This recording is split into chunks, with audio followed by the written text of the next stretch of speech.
Let's talk about protein, but first the beat.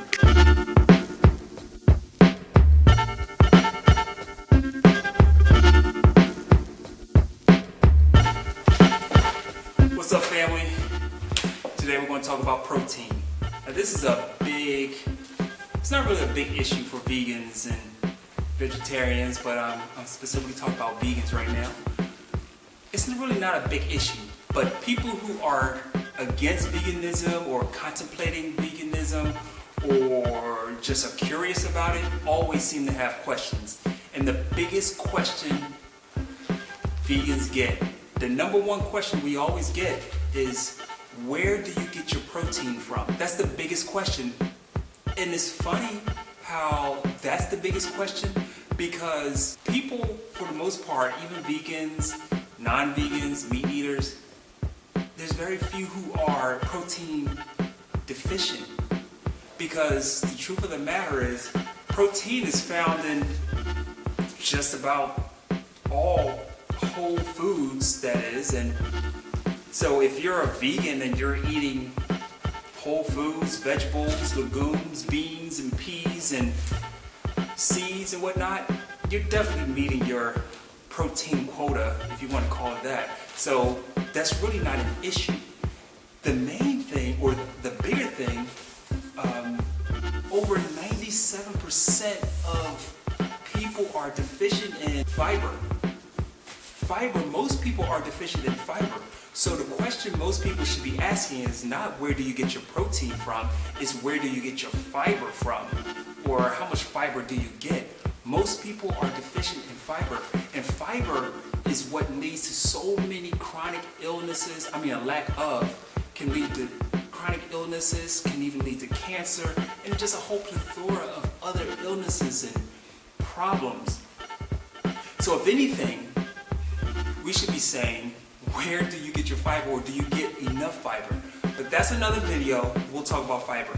But this video is specifically talking about protein. Okay, so I'm going to explain to some of the sources where vegans get their protein, or where you can get your protein. And the great thing about it is that some of these sources are greater than beef, which everyone believes that beef is the number one source of protein.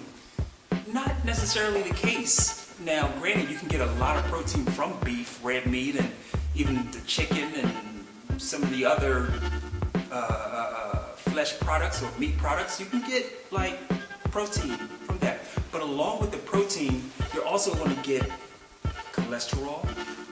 You're also going to get saturated fat.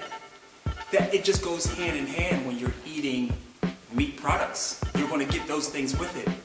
But plant-based, you can get a sufficient amount of protein without getting the saturated fat, without getting the cholesterol. You can meet your daily requirement needs of protein on a plant-based diet. For example,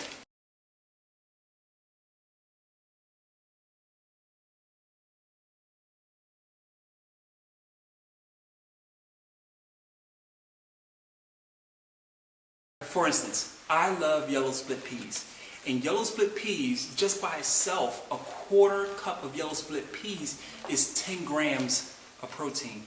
10 grams of protein in yellow split peas. And that's just for a quarter cup. So I like to do at least a cup. Okay, so a quarter cup times 4, that's 40 grams of protein. That's just from a quarter cup. And the great thing about that, not only am I getting my protein, I'm also getting my fiber, you know what I mean? So, and minus cholesterol, minus saturated fat. So it's really a no-brainer. And most beans across the board, it's about 10 to 15 grams of fiber and I think about a quarter to a half cup of whatever bean, you eat. Now, so I strongly suggest and strongly believe that beans should be part of your daily diet. Now, this isn't just me. Now, you can read the back of all your labels. You can see the protein in some of these products, in your beans or in your seeds, and even some of your leafy vegetables. Even broccoli, believe it or not, broccoli has more protein per 100 calories than beef. I mean, seriously, these are facts. And where I get all my facts from, because I'm not a doctor or a nutritionist, so I definitely do research to make sure what I'm putting in my body is going to be correct. And you can do the same. I strongly suggest you check out a website called nutritionalfacts.org. It's ran by Dr. Greger, but he puts out daily videos that are nutritional based, that are backed up by studies, by facts. And so if you ever question how much protein you should take in, good protein versus bad protein, well, I mean, not good protein versus bad, but incomplete protein versus complete proteins, go there and that'll answer all your questions. They're like these quick 1 minute, 2 minute videos on everything nutrition. So I highly recommend that you check that out. I will put links below. Now, let's get back to this protein thing. So not only from beans that you can get protein, but you know there's also seeds, nuts that you can get protein from as well. Now what I do to make sure that I'm getting proper protein every day, of course I try to eat my beans every day. That gives me about 40 grams of protein on a daily basis. But I also add things like chia seeds, which is a complete protein. And what I do is I sprinkle chia seeds on everything.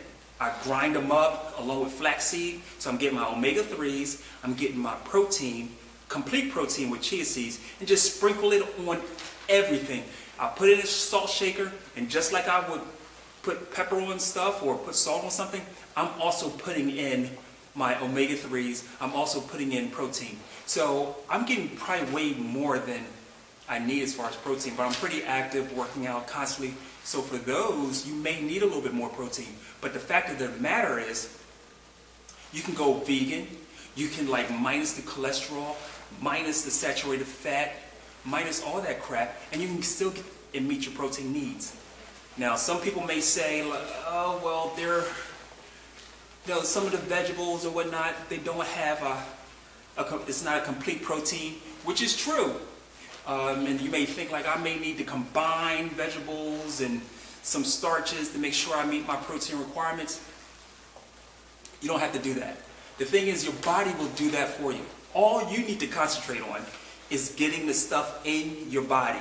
Your body will do the work for you. Focus on making sure that you're eating enough plants, enough nuts, enough seeds, enough legumes, which are peas and nuts, and enough fruits. Just make sure you're getting enough in your body, and there's no way that you're going to be protein deficient. If you have creative ways on how you get your protein throughout the day, I know I do it by sprinkling chia seeds and sunflower seeds and cashews on everything I eat. Please share them down below. Let's do it. That beat. Hey, hey, hey.